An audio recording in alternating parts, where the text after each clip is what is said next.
जी वकील, माता जी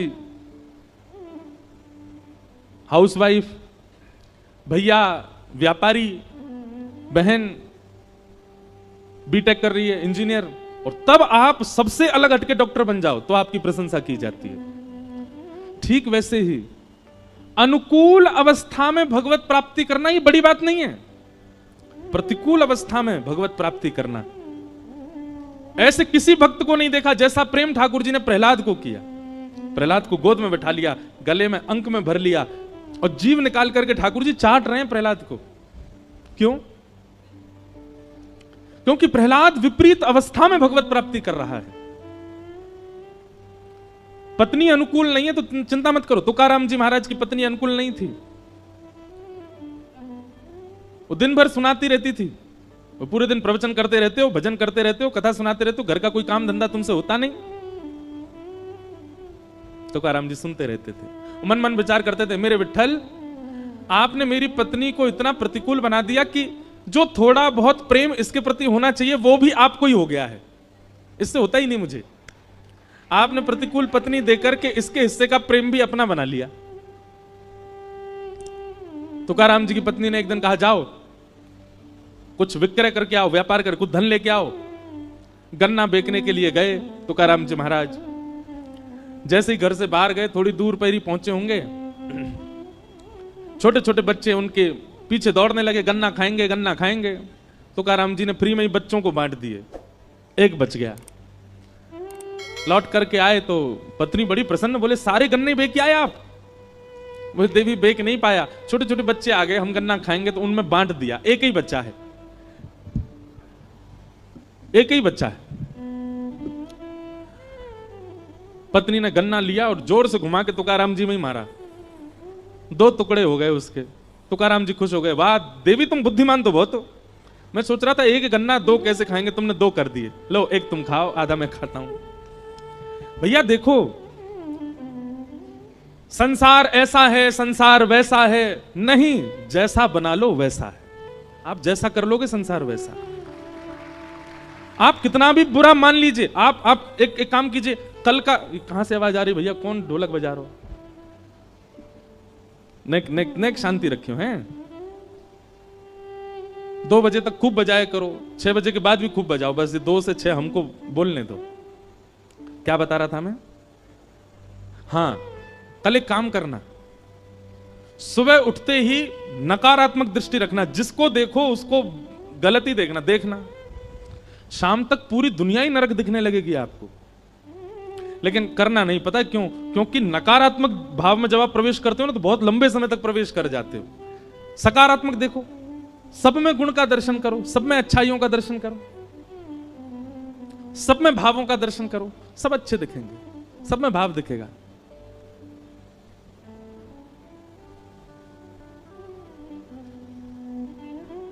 महाराज जी को अनुकूल हो तो यहां आगे बैठा दो। बोलो वृंदावन बिहारी लाल की जय। हाँ बस, विराज। तो जिन भैया का ये भाव है कि गृहस्थाश्रम में रहकर के ठाकुर जी का भजन कैसे करें,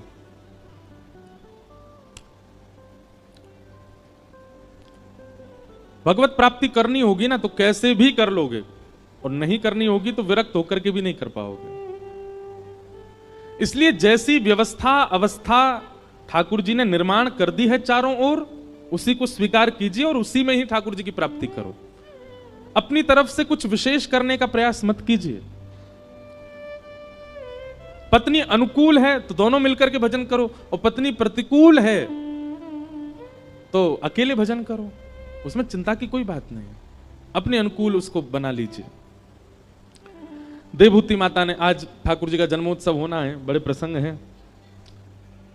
ठाकुर जी से मन एकाग्र करने के साधन पूछे, मन एकाग्र कैसे होगा? तब भगवान कपिल ने अष्टांग योग के विषय में प्रवचन किया। यम, नियम, आसन, प्राणायाम, प्रत्याहार, ध्यान, धारणा, समाधि, ये अष्टांग योग हैं। सावधानी से सुनिएगा। मन को एकाग्र करने के लिए सबसे पहला योग है यम।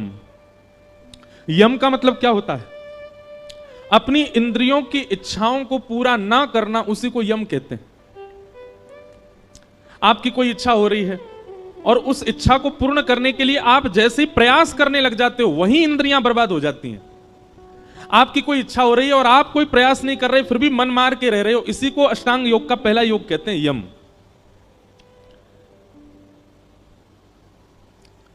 भोपाल में प्रसिद्ध क्या है खाने पीने वाला? कुछ है प्रसिद्ध? कुछ नहीं है, ऐसे ही है। वाह, क्या? दाल, चाट, चाय। चाय प्रसिद्ध है यहाँ की। हमने तो बहुत कुछ खाया, प्रसिद्ध बता बता के खिलाया। जो भी है, यम। यम यानी कि इंद्रियों की इच्छाओं को पूरा ना करना, उसका दमन करना। आपकी कोई इच्छा होती है और आप तुरंत प्रयास में लग जाते हैं, इंद्रियां उसी समय, मन उसी समय आपके हाथ से निकल गया। इच्छा हो रही है, कुछ खाना है, कुछ देखना है, कुछ करना है, तो उस समय अपने मन को कैसे भी करके रोको, नहीं नहीं करना, नहीं खाना है, नहीं करना। घर में जो बना है उसी से ही मन चलाओ, यम। दूसरा नियम, एक नियम का पालन करो। कोई भी एक नियम आपका निश्चित होना चाहिए और वो नियम सद नियम होना चाहिए। कोई भी एक नियम धारण करो, यम। दूसरी बात नियम। तीसरा प्राणायाम, अनुलोम विलोम करो। एक नासिका छिद्र से जब श्वास भीतर लेते हो, उस समय ठाकुर जी का कोई नाम रटते हुए नासिका में छिद्र भीतर में श्वास भीतर लो। दोनों नासिका छिद्र बंद करके ब्रह्मरंध्र में उस सांस को रखो, तब भी भगवान नाम जपो। दूसरी नासिका छिद्र से जब श्वास छोड़ो, तब भी भगवान नाम जपो। इस प्रकार भगवान नाम के साथ आप अनुलोम विलोम करोगे, आपका मन एकाग्र होगा। यम, नियम, प्राणायाम। वैसे तो आसन आता है पहले, आसन। चौथी बात, आसन को सिद्ध करो। एक आसन में बहुत देर तक बैठने का प्रयास करो। कम से कम कथा सुनते हैं तो उस समय एक ही आसन धारण करके रखो। आप कहते हैं पैरों में दर्द हो रहा है, पैरों में दर्द कब होता है? जब आपका मन पैरों में लगा होगा। कथा में लगाओगे तो आपको पता भी नहीं चलेगा, 4 घंटे निकल जाएंगे। यम, नियम, आसन, प्राणायाम, और 5वां है प्रत्याहार, आहार की शुद्धि। हमारे शास्त्रों में आहार शुद्धि पर बहुत विशेष ध्यान रखा गया। आप जैसा खाते हैं उससे आपके ऊपर प्रभाव पड़ेगा ही पड़ेगा। कभी जभी की बात अलग है, लेकिन ज्यादातर प्रयास किया करो कोई घर का ही भोजन करो और ठाकुर जी को निवेदित करके ही करो। आहार से बहुत बड़ा असर पड़ता है आपके विचारों पर, आपकी मानसिकता पर, आपकी बुद्धि पर। यम, नियम, आसन, प्राणायाम, प्रत्याहार, और फिर ध्यान, धारणा, समाधि। मैं ऐसा कथा में कहा करता हूं कि 5 नियम आप पालन कर लो। ये 3 नियम आपको करने नहीं पड़ेंगे जो बाद के हैं, ये 3 नियम अपने आप हो जाएंगे। ध्यान, धारणा और समाधि। अभी आप ध्यान लगाने बैठोगे नेत्र बंद करके तो आपको कुछ भी दिख सकता है, लेकिन आपके ये 5 आसन यदि शुद्ध हो जाएंगे तो आपके ध्यान में वही आएगा जो आप सोच रहे होंगे। आप समाधि की यात्रा तक भी पहुंच सकते हैं यदि आपके 5 नियम शुद्ध होंगे तो। यम, नियम, आसन, प्राणायाम, प्रत्याहार, इन 5 को करने का प्रयास करो। पहली बात, इंद्रियों को जीतो, कोई एक नियम बनाओ। आसन को जीतो, प्राणायाम करो और आहार को शुद्ध रखो। इन 5 से मन एकाग्र, मन कहीं भटक तो जाए आपका? नहीं भटक सकता, एकाग्र रहेगा। इस प्रकार भगवान कपिल ने अष्टांग योग के विषय में बताया। तत्पश्चात देवभूति माता ने कहा, आपके कितने प्रकार के भक्त होते हैं और आपको कौन से प्रिय, कृपा कर उनके बारे में बताओ। तब भगवान अपने भक्तों के विषय में बताते हुए कह रहे हैं, अभिसंधायो हिंसा दंभं मात्सर्यमेव वा संरंभी भिन्नग भावं मयि कुर्यात् सतामसः। बहुत ध्यान पूर्वक सुनना। 4 प्रकार के भक्त होते हैं भगवान के। कौन कौन से? तामस, राजस, सात्विक और निर्गुण। इनमें से आप कौन से हो अपने आप सुनकर के बताइए। सबसे पहले भक्त का नाम क्या है? तामस। तामस भक्त जो होता है ये ठाकुर जी की आराधना केवल किसी अन्य की बुराई के लिए ही करता है। हनुमान जी महाराज, आपने पड़ोसी पे बहुत ज्यादा कृपा कर रखी है, और चलो भली उसका बुरा नहीं चाहता, लेकिन उदाहरण यही देगा, आपने उसको इतना दिया, हमारे ताऊ जी के बच्चों के साथ आप ऐसा कर रहे हो, चाचा के बच्चे इतने प्रसन्न रहते हैं, मामा के बच्चे ऐसे हो रहे हैं, हम पे आप दया ही नहीं कर रहे हो। यह भी एक तामस भक्त का लक्षण है, जो दूसरों का उदाहरण देकर ठाकुर जी को चुनौती देता है कि आप उस पर तो इतनी कृपा कर रहे हैं पर मुझ पर नहीं कर रहे हैं। ये तामस भक्त है। एक बात सदैव याद रखना बंधुओं, भगवान को कभी भी आप इस प्रकार आरोपित मत किया करो। ठाकुर जी किसी दिन कहने पे आ गए ना तो फिर कुछ बोल नहीं पाओगे। भगवान कहेंगे पुलस्त ऋषि के खानदान में भेजा था रावण को, ब्राह्मण कुल में भेजा था रावण को, सबको एक बुद्धि, उसको 10 बुद्धि प्रदान की थी, सोने की नगरी में रहता था रावण, मंदोदरी जैसी पत्नी प्रदान की, लेकिन उसके बाद भी अपना सर्वनाश कर लिया। इसमें मैंने क्या गलत किया? मैंने तो सर्वगुण संपन्न भेजा था रावण को। व्यक्ति अपने कर्मों से ही भोगता है सब कुछ। आप ठाकुर जी को आरोपित मत किया करो कि आप उस पर ऐसा कर रहे हैं, इस पर ऐसा कर रहे हैं, मुझ पर आपकी कृपा क्यों नहीं है। हम नहीं जानते कौन किस जन्म का फल भोग रहा है, इसलिए ठाकुर जी को आरोपित मत कीजिए।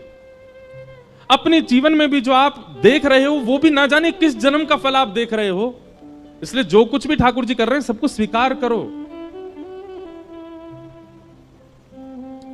नहीं तो आप तामसी भक्त माने जाओगे। और तामसी भक्त के लिए भगवान कहते हैं मुझे प्रिय नहीं है। पहला भक्त तामसी भक्त। दूसरे भक्त का नाम है राजस भक्त। राजस भक्त का लक्षण क्या है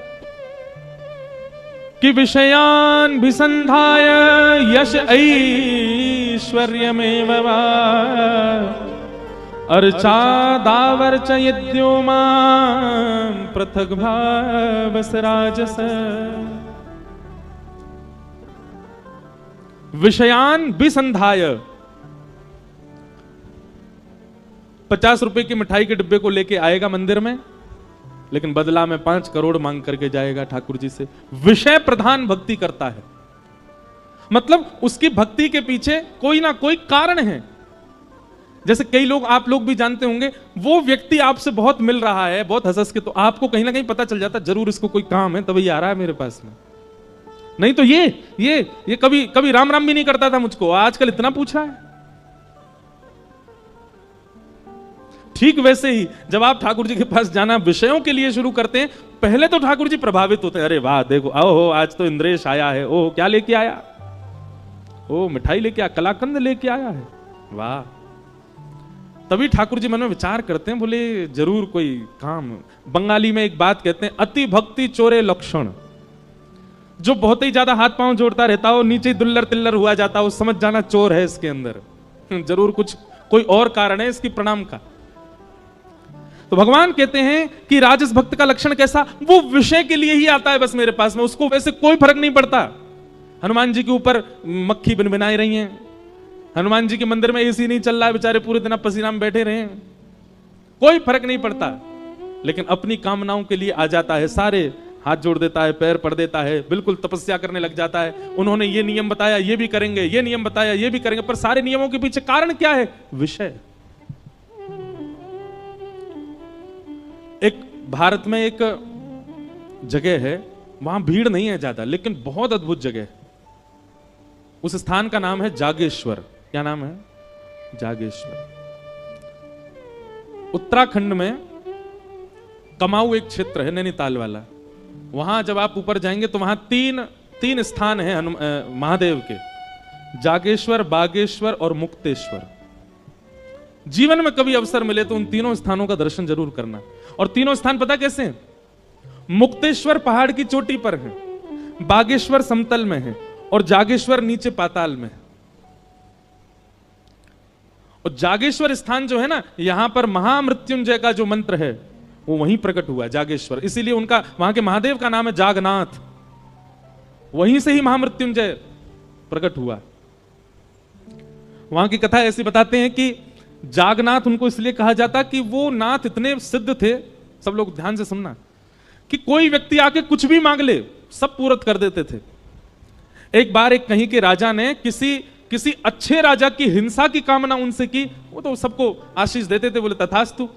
ये बात जब आद्य गुरु शंकराचार्य जी को पता चली तो शंकराचार्य भगवान गए और वहां जाकर के महादेव से प्रार्थना की, बोले कलिकाल आने वाला है नाथ, आप यहां सबकी मनोकामना पूरी कर देंगे, कलयुग में लोग कुछ भी मांग सकते हैं, इसलिए हमारी प्रार्थना है कि आप अंतर्मुखी हो जाओ।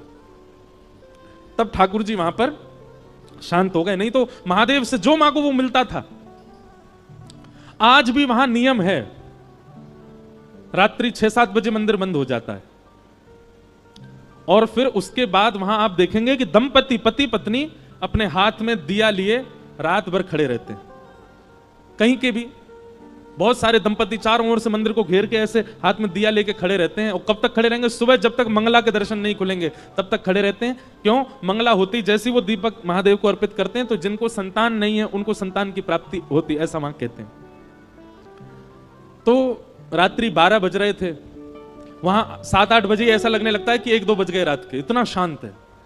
तो रात्रि 12 बजे मैं उठा, खिड़की खोली तो देखा इतने सारे दंपति खड़े थे हाथ में दिया लिए।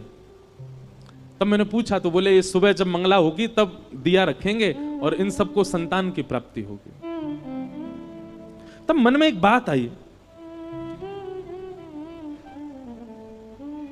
व्यक्ति को पता है कि अगर मैं इन देव के सामने ऐसा कुछ करूंगा तो मैं जो चाहूंगा वो मुझे मिलेगा।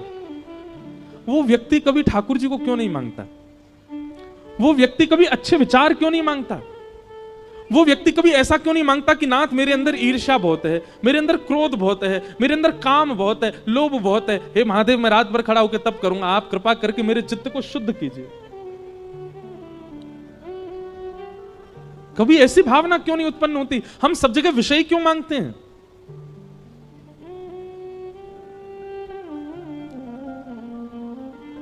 हमारी प्रार्थना है बंधुओं, जहां भी ऐसे स्थान है जहां मनोकामना पूर्ण की जाती है, अगली बार आप जब वहां जाएं, एक बार हमारे कहे से कोई विषय मत मांगो, शुद्ध विचार मांगो, शुद्ध व्यक्तित्व मांगो, हम शुद्ध इंसान बने, ऐसी कोई कामना करो ठाकुर जी से।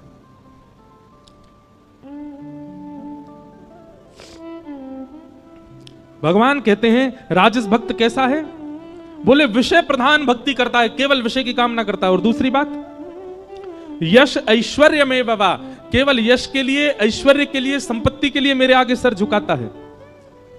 और इसकी एक विशेष बात बताएगी, बोले अर्चा दावर चयिद्यो माम पृथक भावस राजस, केवल मेरे अर्चा विग्रह में निष्ठा रखता है, मेरी कथा से कोई मतलब नहीं, मेरे भक्तजनों से कोई मतलब नहीं, संतजनों से कोई मतलब नहीं, सत्संग से कोई मतलब नहीं, केवल मेरी मूर्ति की पूजा में ही इसकी निष्ठा रहती है। ऐसे भक्त को मां मैं राजस भक्त कहता हूं। मां ने कहा वो आपको अच्छे लगते हैं? ठाकुर जी बोले बिल्कुल अच्छे नहीं लगते, ना तामस अच्छे लगते ना राजस अच्छे लगते। तीसरे भक्त का नाम क्या है?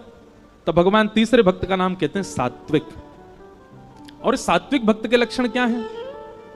तब ठाकुर जी कहते हैं कि कर्म निर्हारम उद्दिश्य परस्मिन् वापदर्पणम यज्ञेदश्व व्यमति वा पृथग भावस सात्विक। कर्म निर्हार उद्देश्य,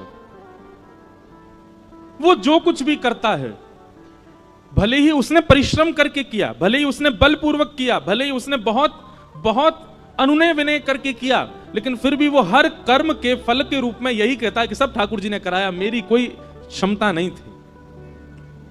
मैं जो कुछ भी कर रहा हूं, मैं कथा सुना रहा हूं, मैं किसी व्यक्ति को श्रेष्ठ बना रहा हूं, असहाय लोगों की सहायता कर रहा हूं, असहाय लोगों के इलाज के लिए अस्पताल बनवा रहा हूं, असहाय बालकों को विद्यालय में पढ़वा रहा हूं, आदि आदि जो कुछ भी अपने जीवन में करता है, सबके पीछे एक ही भाव रखता है कि सब ठाकुर जी करा रहे हैं, मेरी ये क्षमता नहीं थी। ऐसे व्यक्ति को मैं सात्विक भक्त कहता हूं। वो जब भी मेरे सामने आता है ना मां, तो एक ही बात कहता है, बोले नाथ सब आपकी कृपा से हो रहा है, मेरा आपकी कृपा से सब काम हो रहा है, करते हो तुम कन्हैया, मेरा नाम हो रहा है। ये सात्विक भक्त का लक्षण है। मां ने पूछा आपको ये अच्छे लगते हैं? भगवान ने कहा अच्छे लगते हैं पर बहुत प्रिय ये भी नहीं है। मां ने कहा तो फिर आपको प्रिय कौन है? तब भगवान कहते हैं चौथे, निर्गुण। और निर्गुण भक्त का लक्षण क्या है? आहा, तब भगवान कहते हैं कि लक्षणम भक्ति योगस्य निर्गुणस्य हुदाहृतम् अहैतुक्य व्यवहिता या भक्ति पुरुषोत्तम। मां, ये चौथा भक्त जो होता है ना, ये निर्गुण भक्त है। बोले निर्गुण भक्त के लक्षण क्या हैं? बोले मुझसे कोई कामना नहीं रखता, ये केवल मुझे भजता है, मेरा भजन करता है, मेरी कथा सुनता है, मेरे मंदिर में आता है, पर इसकी कभी कोई इच्छा ही नहीं होती मुझसे, कुछ नहीं मांगता। और भगवान कह रहे हैं कुछ संसारी ना मांगना, ये तो एक बात है कि चलो उसने संसार की कोई वस्तु नहीं मांगी। कुम्मन दास जी भगवान के परम भक्त हुए, श्री कुम्मन दास।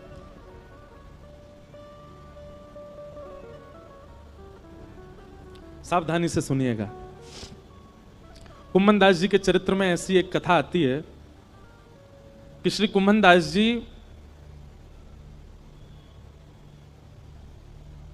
बहुत अकिंचन थे। उनके घर में धन संपत्ति नहीं थी। ठाकुर जी साक्षात प्रकट होकर उनकी गोद में बैठ करके खेलते थे।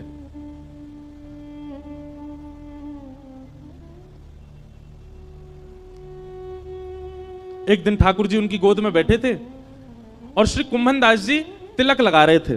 तो कहते हैं कुम्मन दास जी के घर में आरसी भी नहीं थी, शीशा भी नहीं था। कुम्मन दास जी तिलक कैसे लगाते थे? दो उपाय थे कुम्मन दास जी के।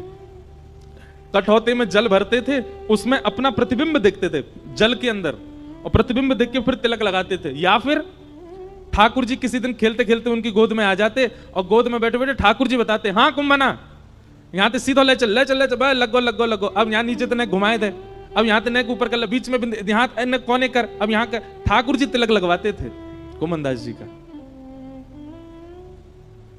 इतने सामीप्य में ठाकुर जी रहते थे। कुम्मन दास जी के चरित्र में आता है कि श्री कुम्मन दास जी जब अपने खेत में हल जोतते थे तो ठाकुर जी ऐसे अपनी पीतांबरी में अनाज आदि जो भी होता था वो लेके स्वयं डालते हुए चलते थे कुम्मन दास जी के साथ। पर कुम्मन दास जी ने कभी ठाकुर जी से कोई याचना नहीं की। एक दिन की बात है, कुम्मन दास जी अपने खेत में हल जोत रहे थे, ठाकुर जी पीछे ऐसे उड़ाते हुए चल रहे थे सब बीजों को। इतने में मंदिर का घंटा बजा और जोर जोर से जैसे घंटे बजने लगे तो कुम्मन दास जी ने तुरंत हल छोड़ा, हाथ धोने लगे, पांव में जल डालने लगे, मुख पहुंचा और तुरंत मंदिर की ओर भागने लगे। ठाकुर जी बोले, कुंभना कहां जा रहा है? जय जय दर्शन को समय है गयो, मंदिर जा रहा हूं। बोले तू भी कुंभना कैसो बावड़ो, मैं तेरे संग यहां खेत में खड़ा हूं, तेरे संग हल जुतवा रहा हूं और तू मंदिर में भाग रहा हूं मेरे दर्शन को। कुम्मन दास जी बोले, जय जय यहां तो आप अपनी इच्छा से आते हो, आज आते हो, कल आओगे कि नहीं इसका कोई प्रमाण थोड़े। और कल मुझसे कोई अपराध हो गया, परसों मुझसे कोई अपराध हो गया तो क्या पता आप मुझसे मिलना ही बंद कर दो। पर मंदिर में तो आपको आचार्यों ने बैठाया, वहां से आप कहीं नहीं जाओगे, इसलिए मंदिर दर्शन में कभी नहीं छोड़ सकता, क्योंकि आप मेरे प्रेम से भले ही यहां आ जाओ, मंदिर में तो आप सदा विराजोगे, इसलिए मैं तो वहीं दर्शन करूंगा। ठाकुर जी संग रहते थे उनके, लेकिन वो फिर भी मंदिर में जाते थे। कभी ठाकुर जी से याचना नहीं करी कि मेरे परिवार को एक समृद्ध बना दो, मेरे घर पर एक व्यवस्था करवा दो, कभी नहीं। क्योंकि बंधुओं, कल एक व्यक्ति मिलने आए, वो मुझसे बोले कि हम ठाकुर जी से बोल के कुछ नहीं मांगते, पर मन में तो चलता रहता है। आपने मना किया कथा में कि ठाकुर जी से कुछ मत मांगो, तो हम बोलते नहीं है पर मन में तो आता है। इसका मतलब कहां है? इसका मतलब यही है कि भक्ति में अभी कहीं चूक हो रही है। वास्तविकता बताएं बंधुओं, भक्ति तीव्र, भक्ति श्रेष्ठ तब जानिए कि ठाकुर जी सामने आए, ठाकुर जी को देखते भूल गए क्या मांगना था, विस्मृति हो गई। अपने गुरु के सामने सोच करके तो बहुत गए थे कि ये पूछेंगे, ये पूछेंगे, ये कहेंगे, पर गुरु के सामने जाते ही सब विस्मृति हो जाए, समझना आपकी भक्ति प्रबल है।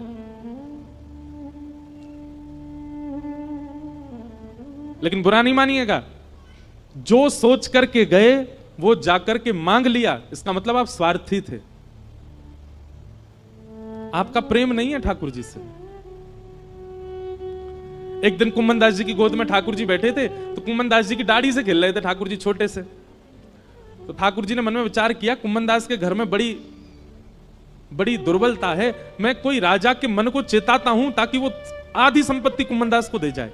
तो ठाकुर जी एक बड़े बादशाह, एक बड़े राजा के स्वप्न में गए, और स्वप्न में जाकर के ठाकुर जी ने आज्ञा कर दी, बोले तेरी मनवांछित इच्छा जो तू चाह रहा है, तेरे महल में ये काम हो जाए, तेरी पत्नी के एक बालक हो जाए, सब पूर्ण हो जाएगा, लेकिन उसके लिए तुझको एक काम करना पड़ेगा। राजा बोला क्या करूं? अपनी इतनी संपत्ति गिरिराज जी लेके जा, और श्री गोवर्धन में कुम्मन दास जी हैं, उनको जाके भेंट करके आ। संपत्ति भेंट करने से तेरे काम पूरे हो जाएंगे। ठाकुर जी की आज्ञा मान करके वो राजा कुम्मन दास जी के यहां गया, और उस समय कुम्मन दास जी की गोद में ठाकुर जी बैठे थे, खेल रहे थे कुम्मन दास जी के संग। और ठाकुर जी कुम्मन दास जी से कह रहे, कुम्मना। कुम्मन दास जी बोले, हाँ जय जय बोलो।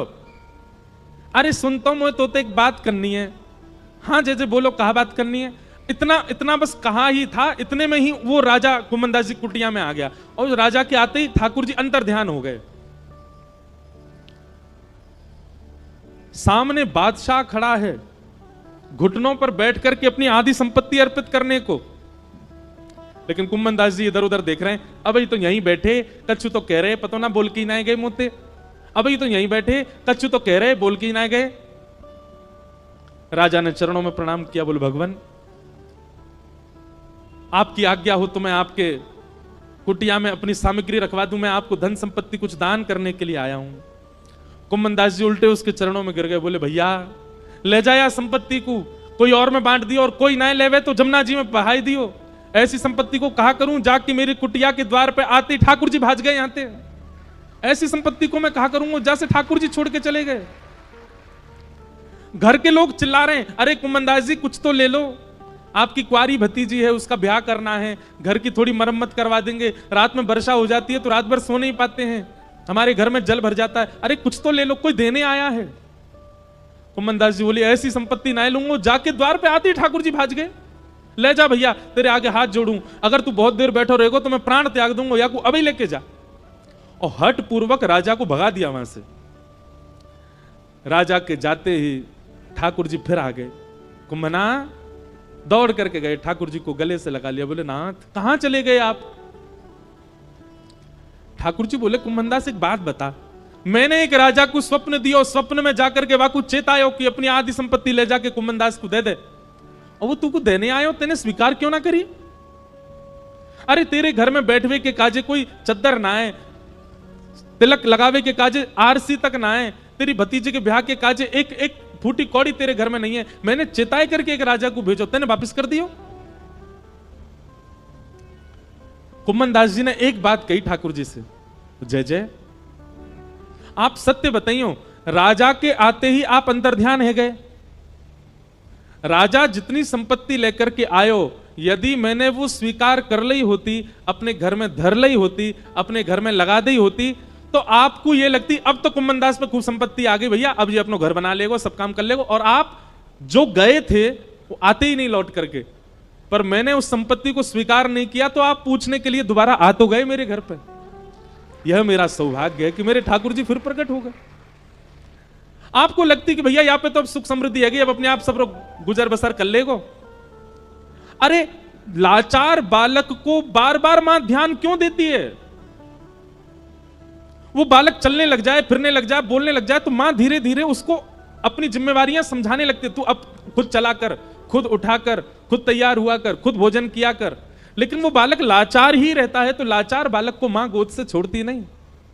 नाथ मुझे केवल एक ही कामना है आपसे कि मुझे कभी संपत्तिवान मत बनाना, मुझे कभी योग्य मत बनाना। क्यों? बोले मैं असंपत्तिवान रहूंगा तो मैं स्वयं को लाचार मानूंगा, और मुझे लाचार जान आप सदा मुझे अपनी गोद में ही रखोगे नाथ, इसलिए मुझे ऐसे ही रहने दो, मुझे योग्यता नहीं चाहिए। इसे कहते हैं निर्गुण भक्त, जो कोई कामना नहीं करते ठाकुर जी से, सदा प्रसन्न रहते हैं, ठाकुर जी की रजा में राजी रहते हैं, ये निर्गुण भक्त।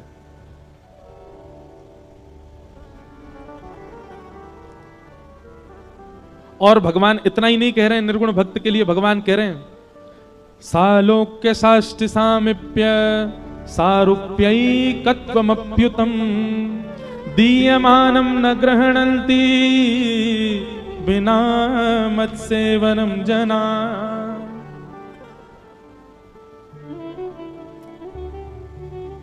पांच प्रकार की मुक्ति होती है। मुक्ति एक नहीं 5 होती है। कौन कौन सी? सालोक्य, साष्टि, सामिप्य, सारूप्य और एकत्वम। ये 5 मुक्ति हैं। बहुत ध्यान से सुनना। पहले तो मुक्ति मिलना ही बहुत कठिन है और उन मुक्तियों में भी ये 5 श्रेणियां हैं। सबसे पहली श्रेणी का नाम है सालोक्य। बहुत ध्यानपूर्वक सुनो सब लोग, देखो। सालोक्य मुक्ति किसको कहते हैं? भगवान के वैकुंठ लोक की प्राप्ति हो जाना, इसको सालोक्य मुक्ति कहते हैं। लोक की प्राप्ति। दूसरी मुक्ति का नाम है साष्टि। पहली मुक्ति में केवल लोक मिलेगा, ठाकुर जी का सामीप्य मिल पाए ये जरूरी नहीं है। इसलिए दूसरी मुक्ति साष्टि में क्या विशेषता है कि आपको लोक भी मिलेगा और रोज का एक पास भी मिलेगा। क्यों? रोज दर्शन कर सकते हो ठाकुर जी के। पहली मुक्ति में केवल लोक मिलेगा, दर्शन तो कभी 6-7 महीना में कभी हो जाए तो बात अलग है। पर दूसरी साष्टि मुक्ति में आपको नित्य का एक अनुमति मिलेगी कि आप उस अनुमति में एक सभा में बैठ सकते हो जहां ठाकुर जी के दर्शन होंगे। सालोक्य, सालोक्य के बाद साष्टि, और फिर तीसरी मुक्ति का नाम है सामीप्य। बोले तीसरी मुक्ति कैसी? बोले दर्शन नहीं, फिर तो सामीप्य मिलेगा। जैसे ठाकुर जी के आसपास कम से कम 100 सेवक रहते हैं। कोई ठाकुर जी को जल पिलाने की सेवा में है, कोई ठाकुर जी के वस्त्र बनाने की सेवा में है, कोई ठाकुर जी का झोला पकड़ के चलने की सेवा में है, कोई ठाकुर जी का रथ चलाने की सेवा में है। उन सेवा में नित्य ठाकुर जी आपके थोड़े समीप रहेंगे। ये सामीप्य मुक्ति। तो सालोक्य, साष्टि, सामीप्य, और फिर चौथी मुक्ति बताइए सारूप्य। सारूप्य मुक्ति कैसी है? बोले ठाकुर जी जैसे ही आप भी चतुर्भुज हो जाओगे, ठाकुर जी जैसा ही रूप मिल जाएगा आपको। और कभी कभी ठाकुर जी को जब किसी से नहीं मिलना होगा तो आपको ही बोले तू बैठ जा भैया, तू ही ठाकुर जी बन के बैठ जा, सबन को दर्शन दे दे। मतलब एक मित्रता जैसी ठाकुर जी से हो जाएगी। सारूप्य। एक कथा याद आई हमको, ध्यान से सुनना।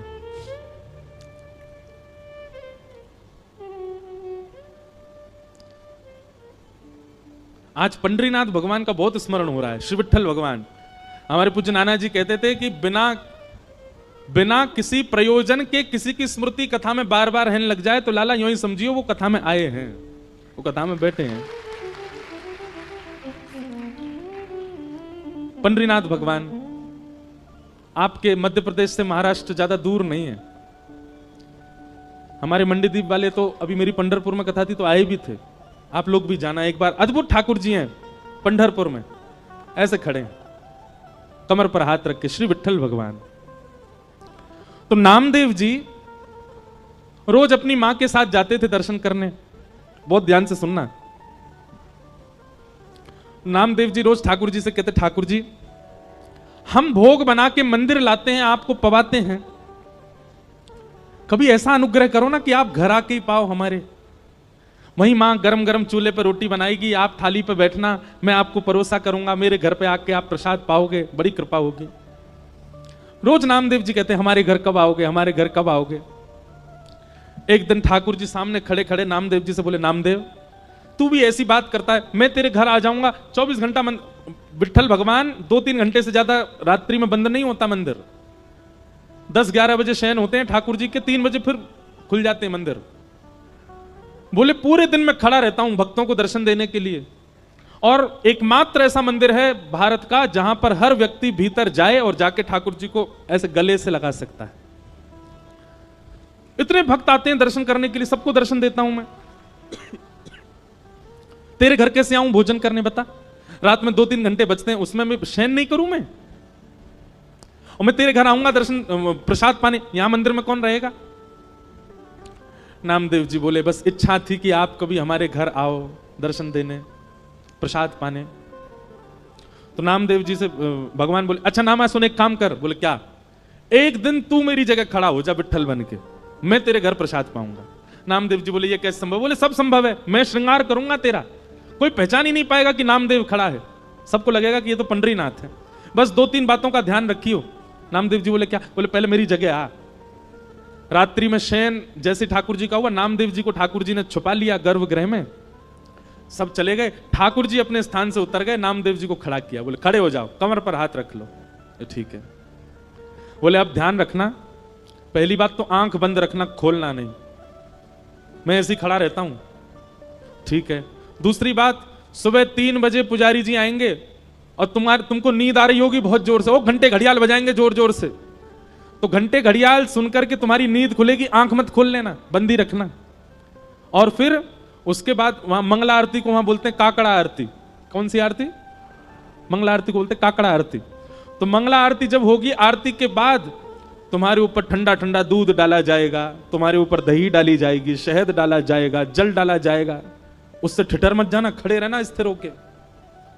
नामदेव जी बोले अच्छा।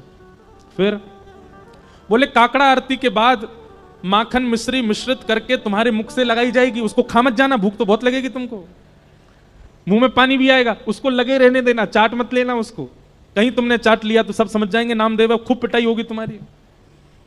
जी भगवान। इतने भक्त आएंगे दर्शन करने के लिए और सब आकर के तुम्हारे पैरों को ऐसे पकड़ करके अपना सिर रखा करेंगे, कोई रोएगा, कोई चिल्लाएगा, कोई अपना दुख बताएगा, कोई अपना दर्द बताएगा। सबकी बातें सुन लेना, पूरी मत करना, क्योंकि एक की पूरी करी तो सबकी करनी पड़ जाएंगी। वो सब विधान कर्म का है, सब अपने कर्म से सब भोग लेंगे, पालेंगे, वो सब मैं कर लूंगा व्यवस्थित, तुम मत कर देना। नामदेव जी तो उतरने लगे, जय जय मत आओ भोजन करने, आप खड़े हो जाओ। ठाकुर जी बोले नहीं अब तो मैं जाऊंगा, अब तू खड़ा रहे यहीं पे। और नामदेव जी को खड़ा करके भगवान ने उनके अंग का स्पर्श किया, बिल्कुल ऐसे खड़े हो गए जैसे विट्ठल भगवान। ठाकुर जी बोले अब खड़ा रहे, मैं जा रहा हूं तेरे घर। और श्री पंडरीनाथ भगवान पीतांबरी पहने, कस्तूरी की अद्भुत सुगंधी आ रही है, कटाक्ष नेत्र मकराकृत कुंडल पहने हैं और छम छम चलते हुए नामदेव के घर पहुंच गए।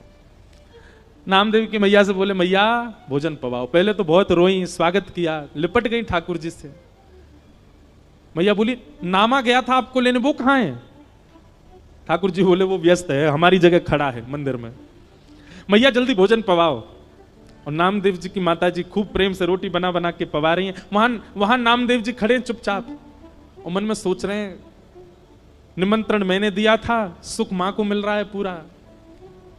इतने में ही पुजारी आ गए, घंटे घड़ियाल बजने लगे, जोर जोर की घंटों की आवाज सुन के नामदेव जी घबरा गए, पर तुरंत स्थिर हो गए, हिलना नहीं है। ठाकुर जी कह के गए, कपाट खुले, बोल पंडली कवरदे श्री हरि विठ्ठल ज्ञान देव तुकाराम, श्री पंडरीनाथ भगवान की।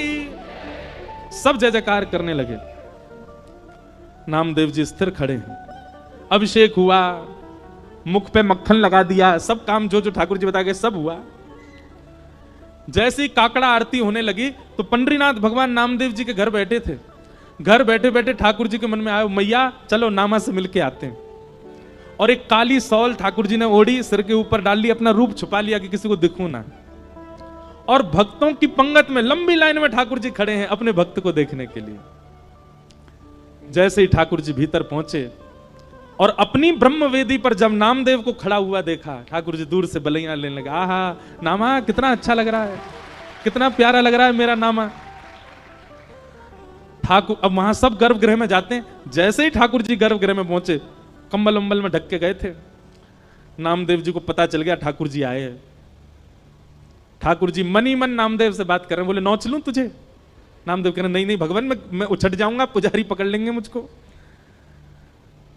ज्यों ज्यों ठाकुर जी पास आए, नामदेव जी कह रहे हैं ठाकुर जी आप प्रणाम मत करना मुझको। ठाकुर जी बोले नहीं आज तो प्रणाम करूंगा, आज तो वंदन करूंगा। और ठाकुर जी जाकर के नामदेव के चरणों से लिपट जाते हैं। नामदेव जी के नेत्रों से अश्रुपात होने लगे। बोले नाथ हम एक कृपा की आकांक्षा करते हैं, आप इतना भंडार क्यों लुटा देते हैं? ठाकुर जी बार बार रोम रोम की बलैया नामदेव की लेते हैं। और तब से लेकर आज तक पंढरपुर में नियम है कि साल के 365 दिन में से एक दिन आज भी ऐसा मान्यता है कि वहां श्री पंडरीनाथ भगवान नहीं होते, वहां नामदेव जी ही खड़े होते हैं। और सुनो बात तो सुनो पूरी, एक दिन वहां नामदेव जी खड़े होते हैं और सब पुजारी और मंदिर प्रशासन के लोग सब दर्शनार्थियों को प्रणाम करते हैं, क्योंकि दर्शनार्थियों के अंदर ही, दर्शनार्थियों के रूप में ही रूप बदल करके पंडरीनाथ दर्शन करने आते हैं नामदेव जी का। कौन कहता है कि ठाकुर जी कृपालु नहीं है? कौन कहता है ठाकुर जी अनुग्रह नहीं करते? आज भी करते हैं। ऐसे भक्त ठाकुर जी को अति प्रिय हैं, इनको कहते हैं निर्गुण भक्त। आप कहेंगे नामदेव जी ने ऐसी क्या निर्गुणता थी? सुनिए, आज भी आप जाएंगे पंढरपुर में तो पंढरपुर का जो मुख्य द्वार है पंडरीनाथ भगवान का, वहां आप जाकर के देखेंगे तो श्री नामदेव जी महाराज की समाधि पता है कहां है? मंदिर की जो सीढ़ियां हैं चढ़ने वाली, उन सीढ़ियों में नामदेव जी की और पूरे परिवार की समाधि है। नामदेव जी का भाव है, आज से लेकर के जब तक पंडरीनाथ भगवान विराजे रहेंगे, हमारी इच्छा है जितने दर्शनार्थी आए हमारे ऊपर होकर के पंडरीनाथ का दर्शन करने जाएं, सबकी चरण रज हमको प्राप्त हो। फिर बाद में कुछ राजाओं ने और मंदिर प्रशासन ने उस स्थान को बंद कर दिया, बोले हमको पीड़ा होती है जब नामदेव जी के ऊपर पैर रख करके हम लोग दर्शन करने जाते हैं। पर नामदेव जी आज भी वहां पौड़ी में सीढ़ियों के भीतर नामदेव जी की समाधि है, बैठे हैं ठाकुर जी।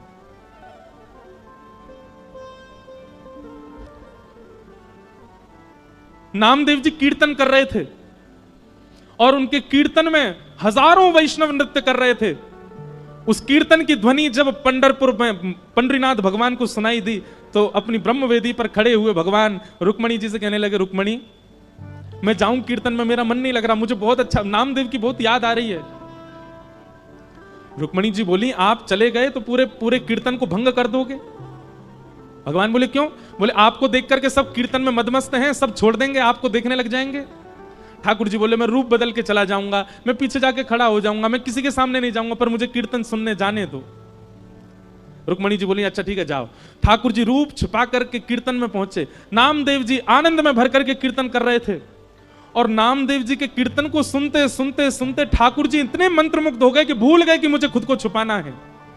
वस्त्र हट गए, ठाकुर जी का रूप प्रकट हो गया, सब वैष्णव ठाकुर जी को देखने लगे। ठाकुर जी उछल उछल करके नृत्य करते करते करते करते बीच बीच पंडाल में आ गए और ऐसी जोर से घूम घूम करके नृत्य करने लगे। ठाकुर जी के आभूषण गिरने लगे, अरे कहां तक कहें पीतांबरी तक उतरने लगी ठाकुर जी की, नामदेव जी का कीर्तन सुन के। इतना प्रेम करते हैं ठाकुर जी अपने वैष्णवों से। ऐसे भक्तों को क्या कहते हैं? निर्गुण भक्त। तो मैं निवेदन कर रहा था, निर्गुण भक्त ठाकुर जी को प्रिय क्यों हैं? सालोक्य, साष्टी, सामिप्य और चौथी भक्ति का नाम क्या बताया था? सारूप्य, अपना रूप प्रदान कर देते हैं ठाकुर जी। और पांचवी मुक्ति का नाम है एकत्वम। एकत्वम मतलब ठाकुर जी में ही विलीन हो जाते हैं, फिर वो सदा ठाकुर जी में रमे रहते हैं। लेकिन ठाकुर जी कहते हैं मां मेरे निर्गुण भक्त तो इतने त्यागी होते हैं, इतने इतने इतने प्रेमी होते हैं कि मैं पांचों मुक्ति भी उनके सामने प्रस्तुत करता हूं तो दिए मान न ग्रहणंती, वो पांच मुक्ति भी नहीं मांगते, नहीं चाहिए। तो क्या चाहिए उनको? केवल अपने अपने अपने अंग वस्त्र को पसार करके मुझसे केवल एक ही बात कहते हैं, क्या?